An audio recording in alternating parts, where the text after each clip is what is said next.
Bossman Show. Nicholas Askew, director of swimming and diving and tennis here at Howard, our favorite school, the Bossman Show at Howard Bison. Coach Askew, what is up, my man? How things up there in D.C., my brother? Boss man, what's good, man? Thanks so much for having me, bro. Everything is cool up here. You know, we're doing the best we can under the circumstances. It's a crazy time in our world and at the university and in sport. But you know, we weren't built to break, baby. We're gonna get through this. Coach, tell us, how has COVID been managing two different sporting doctrines, first and foremost, and keeping everybody in line and safe? Because, the pool is somewhere you can count a distance, and I don't know how the virus works in the water. Tennis court, definitely distance for sure. So I make sure the balls are not, with stuff on the balls. So how has it been trying to manage your squads, keeping everybody in shape, knowing they got to do different stuff to stay in shape for each doctrine or sport that they have? Yeah, man, it hasn't been easy. Let me tell you, trying to manage it with one sport is difficult, and then you just multiply that because having both programs. But the God honest truth is we've got incredible student athletes. They're really determined to get through this, and that's something that is absolutely helping the situation. Number two is we've got an amazing support staff and coaching staff that is constantly trying to stay in contact. Constantly trying to send information so that the athletes, no matter where they are, for our swimmers and divers, we've got people who haven't even been able to touch water since March. And, swimming's a sport where you can't take a couple months off and come back, and expect big things. You really have to be touching water and on a regular basis. So what we've been able to do with them is continuing with our strength and conditioning staff to send them workouts to help them do something, stay in some type of shape. On the tennis side, it's the same thing. We've got people who haven't really been able to get on the courts since March and April. So we've been sending them workouts and sending everyone things that are going to help them when we are able to get back safely. Nope. Yeah, Coach. And that's honestly, it cut out a little bit. I'm sorry. Are you good, man? The big thing for us is making sure that in some way we come back better, and that's what the support staff is really working on. And we're trying to make sure that our team is safe physically and mentally, because this is really tough times that we're dealing with, things that there is no playbook that we can go by, you can't just go and look and say, okay, this is how we manage this. We're really trying to do the best we can in managing it, day to day. Now, Coach, you are a dual sport athlete yourself. You was a swimmer, diver, and a tennis player. So tell me, Coach, how was that as a kid trying to, me, I played basketball, football, tennis, but, you're swimming and tennis. So how was that as a kid trying to manage those two different sports right there as a kid? Yeah, let me tell you, my parents, they were smart. I'm the third of three boys. I have two older brothers, Joe and Mark, and we had a lot of energy, and my parents recognized that. So they said, okay, look, let me tell you, we're gonna put these boys in every activity we can find. And we're very blessed to have grown up, just 2 blocks away from a recreational center that had a track, tennis courts, Olympic-sized pool, playground. So literally, that's where I spent most of my days. And, whether it was organized, playing ball or sports, or it was unorganized pickup games, et cetera, that's what we did all day, every day. And my 2 sports really streamlined into swimming and tennis because those were the 2 that I had the most exposure to, had the most development for. And there's one, my parents, they knew that swimming had to be one of the sports we had to be in, because there's one thing for sure. After you swim, you're tired. Yes. So there was no time or space for foolishness. Once we got home, both my parents were super hard workers. My mom was a nurse. So when she got home, she had given a lot at work. So we needed to make sure that, or they needed to make sure that, between the 3 boys, the house wasn't too torn down and that, we didn't cause too much ruckus once she did get home. But it was cool, going through high school and really kind of getting into just those 2 sports and dedicating most of my time to those. It was a lot. And I really attribute just some fantastic mentors and people who supported me growing up to be able to have the chance to go to Howard and to be able to swim for Division I HBCU and to be able to play Division I tennis, it was just amazing. And but it was time consuming, let me tell you. Now, Coach, like you said, Coach, you actually coach at your alma mater. How cool is that, man? Actually, being a Bison and lead the program that you played for, man. That's a one of a lifetime kind of thing, man. Because a lot of guys are gonna had an opportunity to actually lead the program that they played for, and now you're in that position, and you represent the Bison for anybody who wants to come. You were a Bison. They can't say nothing about Howard because you were the Howard Bison. You know what it's all about. So how does that feel, man? Representing your school like that, man, and leading them now. Yeah, I'm so proud, and I'm so grateful for the opportunity, that President Frederick and the athletic director and athletic department gave me the opportunity, to be in this position to lead the next generation of college athletes, at Howard. When I was here, I didn't take it for granted whatsoever. I knew where we were, and of course, being college age, I had my mind of how I would do things and how they would be differently, but never in my farthest mind did I ever think that I would be at some point in time in the position to be the head coach and the director for both programs.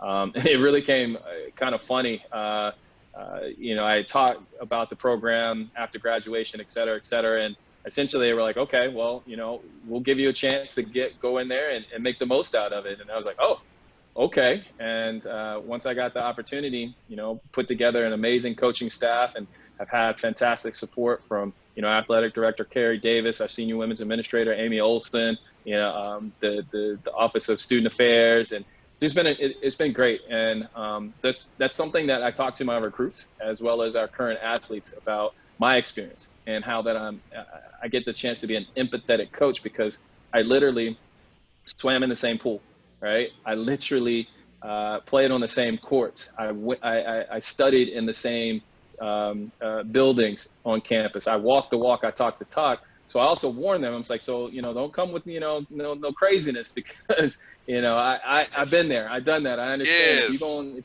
you're going to tell me something, you better make it real good because I'm going to see right through it. That's how me and Coach Purrier feel about Tennessee State. We work with the Tennessee TSU. So we feel like hey, you can't tell us nothing about John Merritt Boulevard that we don't already know. You better come correct or don't come at all. That's right. Exactly. Yes, indeed. Yeah. You can't tell me nothing about no John Merritt, baby. You can't tell me nothing about that. I know about how that was went through. I know the good, bad, ugly, and all the skeletons too. Exactly. So when you walk through the door, you better have your story straight because I'm gonna see. We're gonna see right through it immediately. Like, okay, man, for real. All right, now tell me what really happened. No doubt. Now, I know you recruit down my way in Atlanta a lot. So what about the city of Atlanta attracts you to find talent for swimming and diving and tennis because of, it's a diverse city. Atlanta, a lot of tennis players here in Atlanta for sure. I know that. A lot of swimming pools here as well. A lot of things going on here. So what about the city of Atlanta makes Howard a good fit for tennis players, and divers, and swimmers here? Yeah, I mean, for both sports, honestly, the Atlanta metro area is a hotbed for talent. For both of my programs, I'm very adamant about making sure that our teams are a reflection of our campus community. So what that means to us is that the athletes have to, most likely will be predominantly from the African diaspora. So any of the 67 countries from the continent of Africa, from the Caribbean, and obviously here within the United States. So being able to find Black and brown people in the Atlanta metro area is definitely one of the hotbeds. And I think that has a lot to do with the amazing coaching that goes on both on the tennis courts as well as at the swimming pools. And it having so much space, to be able to have so many different programs where there are more of the recruitable athletes that we're most aggressively looking for. And a lot of those coaches for both tennis and swimming came from HBCUs, and have an association with the HBCU. So the Atlanta area knows the Howard brand very well. So they're very keen to send their athletes to Howard to gain an amazing education, as well as to continue to go through their athletic endeavors. And, for me, obviously, that's obviously swimming and diving and then tennis. So we're excited about it, and we're excited about continuing to keep that pipeline super strong, and seeing how many more of the athletes from the Atlanta area can come. I don't know I don't know if there's some additional secret sauce down there in the ATL that's leading to, such phenomenal athletes, but we've definitely been the benefactor of seeing so many come down there. And we've had graduates from Howard, obviously, that again continue to really make the brand super strong. The former mayor Kasim Reed, former mayor Andrew Young, who, by the way, Andrew Young swam for Howard University when he was here in undergrad. And I tell the athletes that we're recruiting for swimming and diving that all the time. And when he comes to Howard, we make sure that we get a chance to take the team to see him as well. Yes, most definitely. That's why I was telling all the coaches who come on the show from Howard that, hey, I feel like DC is like Atlanta up east, because the city is kind of the same, for diverse, same kind of makeup, same kind of population, same kind of different things to do, eateries, things. So it's a good place to go and kind of have a home feel, but not being at home, because it's the same thing you have at Right. home up in DC as well. And also, but you might also you'll meet people who can help you down the road, get a good job behind your name. People in the U.S. Senate, Congress, people in D.C. who have a lot of power. You can get an internship. You can get the Howard degree behind your name. You're set for the next 40 years of your life. So I tell all the time, hey, move to D.C. is not a bad, because it'll remind you of home, but not being at home. That's right. That's right. That's so right. I mean, there's so many similarities between the two cities. I think, again, as DC being the nation's capital is such a melting pot, it has so much diverse culture and experiences that are here within the city. And it's very similar to Atlanta. I love spending time, down in Atlanta, and being able to see, the amazing growth, and going, to the previous Olympic Village and everything. And there's so many things that are different, but yet they give you that same vibe. What is your favorite thing about Atlanta, Coach Askew, when you come here? The eateries? What do you love to do the most when you're here in the ATL, man? Let me tell you, I'm a foodie, so I'm originally from North Carolina, so I love soul food. One of my favorite places, and they've gone even more commercial now than they used to be, but when Zaxby's first opened up, that was one of the places that I literally, one of my very best friends from Howard, he and his family live in an Atlanta area, and when I was traveling and coaching, and I knew I had a layover in Atlanta, I'd make the layover so long that my boy would be able to bring me Zaxby's to the airport. And we would literally have the Zaxby's in the airport, and then we would go. And I know, that's not that's much more of a commercial space now, but when they first opened, man, I was like, oh my gosh, this is so good to me. I feel you, Coach. I feel you, man. Let me ask you this, man. A lot of black people don't swim very well, so me included. So for a guy like me in my 30s, and others listen to the show, Mm-hmm. how can we get involved in water? So I think that sometimes we don't really get in the water. Like when I go to the beach, I might put my feet in the water, but I don't go. I ain't trying to get swept up, because I know if I go in too far, I'm done. So how do we, and we in the mid 30s, 40s, 50s, and try to get lessons and find places that will help us get over our fear of the water? I'm so glad you asked, brother, because that's one of the things that I'm very passionate about, being the only HBCU that has a Division I program. It's one of our missions to help more people of color get into the water and learn how to swim. For the biggest reason is that it's a life skill. It's a skill that can truly save your life. And there is no age that you can't begin to learn how to swim. It's one of those things for you. I would encourage you and your peers, learn to swim to break the cycle. Because if you have a fear of it, and you have kids, or your peers have kids, you're more likely going to instill that fear into them. And if you're able to get in there and get in the water and learn how to swim, then your children and your peers' children are going to be more likely to want to learn how to swim. And again, in our community, the number one and number two killer basically in our Black community is hypertension, diabetes, heart disease, hypertension, diabetes. So the top three, right? Being in the water and having that in swimming is one of the greatest kind of ways to push that away, to make that less likely to happen within our community. So there are extreme health benefits that our community in particular can really benefit from. And when you start to think about those three things, the health benefits, breaking that cycle, getting over the fear, because it will save your life, then I think you'd be even more encouraged to do so. You know, about 8 years ago, the statistics was 70% of African Americans had limited or no swimming ability, right? In the last 5 years, we've been able to bring that down to 65%. So we're making a difference. But again, that's far too many that we truly can make a difference, you know, and bring that down to continue to bring that percentage down so that we can save lives both from being in the water as well as, you know, from those other conditions that I spoke of. Now, coach, on the tennis side, you know, I went to tennis camp as a kid. You know, the USTA gives people grants, but sometimes, like, you know, Mhm. it gets to the point where it's too expensive almost. You know, trying to get different Yeah. rackets. You know, go travel to tournaments. You know, for me, I stopped at 10 years old. I still play, but how can we get more kids involved in tennis? Because tennis is what you play your whole life, and it's good for your Yeah. heart, cardio, running back and forth, keeping in shape. So how can we get more kids beyond that outside the USTA pipeline? We can get more grassroots tennis organizations going, so young men, women can learn tennis and not be stuck on the USTA, who might pick and choose a certain age. Okay, you like you might develop, you might pop, and you know, rather than just being depending on this one big tent, but have our own grassroots in our communities to help young men and women learn to play tennis, like the Williams sisters did as well.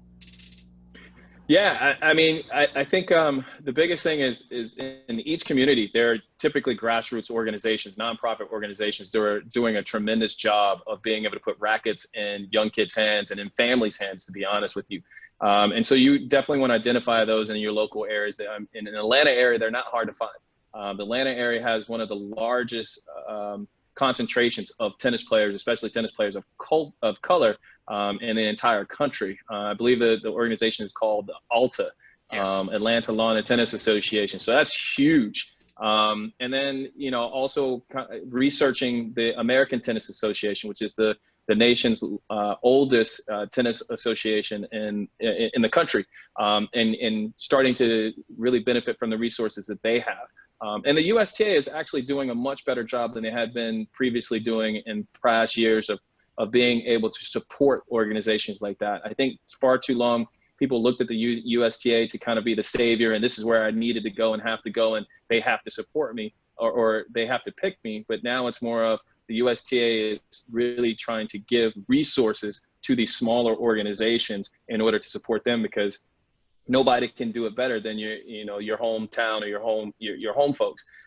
So for the young ones that are continuing to come up, you know, to get involved with that.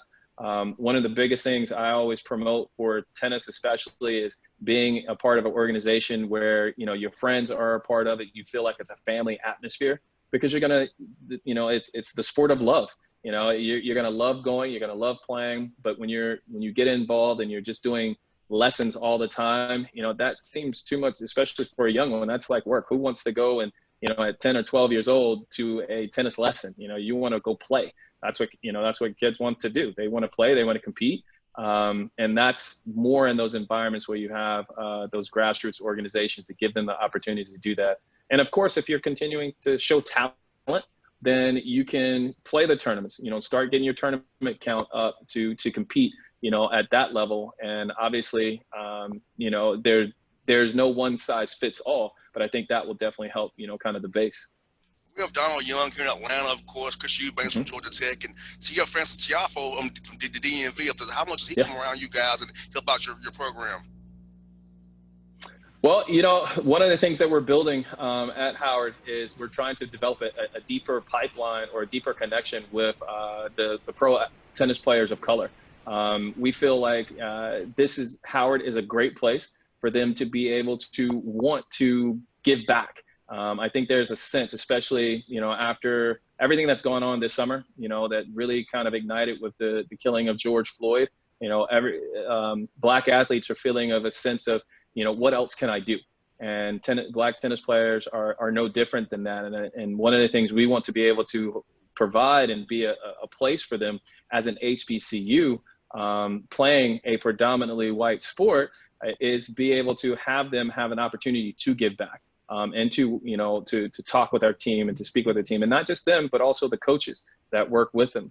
I think it's a win-win situation for obviously our program as well as, for the tennis players. So we're really excited about that. Francis Tiafoe obviously is from, the DMV. I got a chance to watch him really develop here at the JTCC.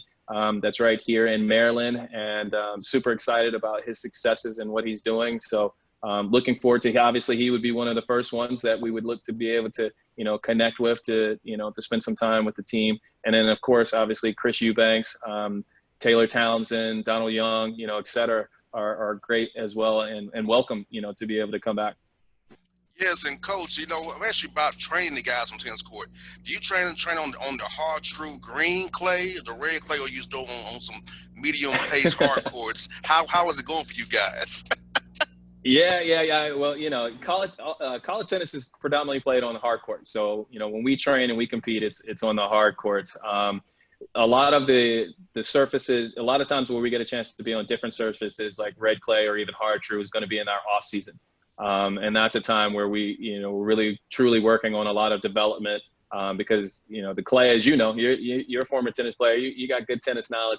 It takes a lot more Yes. point development or shot selection in order to win points on the clay. So, that's great for grinding and training and working on different components of your game. But when we get into collegiate play, it's on the hard predominantly. And so that's what we have at Howard.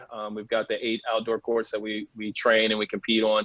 And then we also go over to Washington Tennis and Education Foundation to train for indoors. And those are slightly different because indoors is a little bit, depending on which indoor, it could be a lot faster, but it's a faster surface. In the outdoors, you also have obviously the different conditions that you have to contend with, in addition to, your opponent. I love Atlanta. I can go play on some hard true. I can go play on a slow outdoor court. I can play on a medium pace. Yeah. Some of these indoor coaches are playing slower though. They're playing slower, man. I'm like, this helps me out a lot there. The slower it is, the better I am. So, I need to be a little bit slower for me, man. So yeah, play a little slower. I'm good. I need time for these to give wind you a up. little bit more time. I need to wind up my soft spin, man. Hey, coach, I got to go. Yeah. I use the James Blake backhand. I try to do 2 hands, man. I say, man, I'm terrible with 2 hand stuff. I go to 1-hander. So I had to go to the James Blake 1-hand backhand, man. I can't do the 2-hander no more, man. Love it. That means your footwork's got to be on point. Hey, I'm going for broke every time, brother. The forehand, I'm afraid I'll be good with the forehand rally, but the backhand, I'm going for broke, man. I'm going to just go for broke. Yeah. There you go. Yeah. So this going to end one way or the other. Yeah.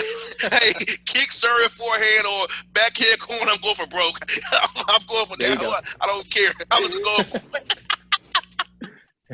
I know I can't stay in the rally with you.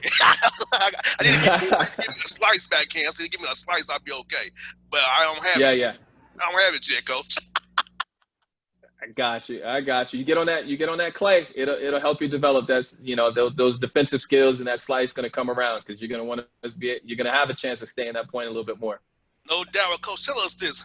How can my listeners help both of your programs at Howard? How can they donate to your program, help your programs to make sure that we get send more people in ATL up your way to help your program grow and be prosperous, man, going these years to come here, man?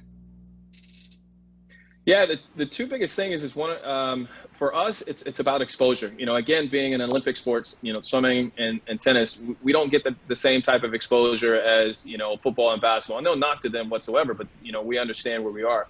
So continuing to follow us on social media, continuing to follow us on hubison.com. That's huge. Being able to share it with a friend, tweet it, post it, and everything that you can potentially do over the internet is huge for us. Because being able to be out in front, representation matters. One of the reasons why we're seeing such an uptick in minorities participating in the sport of tennis is because of individuals like the Williams sisters, right? The same thing goes for in swimming, individuals like Maritza McClendon, Cullen Jones, and Simone Manuel, who won the Olympic gold in the previous Olympics.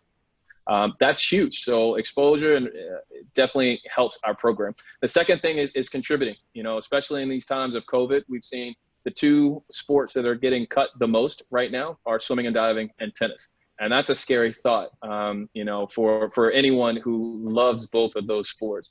And so being able to contribute financially, and this is difficult time, so we understand, that the contributions may not necessarily be coming in as large or as plentiful, but every dollar counts. Going to hubison.com and contributing to our Bison Blue Fund, and using the designation of swimming and diving or designation of tennis absolutely goes directly to our program to be able to help support and make sure that our team has everything that they need in order to be successful. No doubt, Coach Askew, thank you for your time today. It's been fun talking some swimming and diving tennis with you, man. Because, hey, man, it's been fun. Hopefully, you can get on the court with you one day. You can give me a little lesson about this like backhand, man. Get me straight, man, so I can not have to go for every backhand I get, man, where I feel like I'm out of the point, man. Hey, man, let me tell you, as soon as things are safe for us to travel and everything, I'll definitely be down in the Atlanta area, and I'll glad to get on the court with you. Just got to make sure you bring me some Zaxby's. I shall. Deal. I got you done, man. Cool. This is Coach Askew on the Bossman Show with Higher Bison Diving Coach and tennis coach. Check them out at hubison.com. Help them out the next day, people.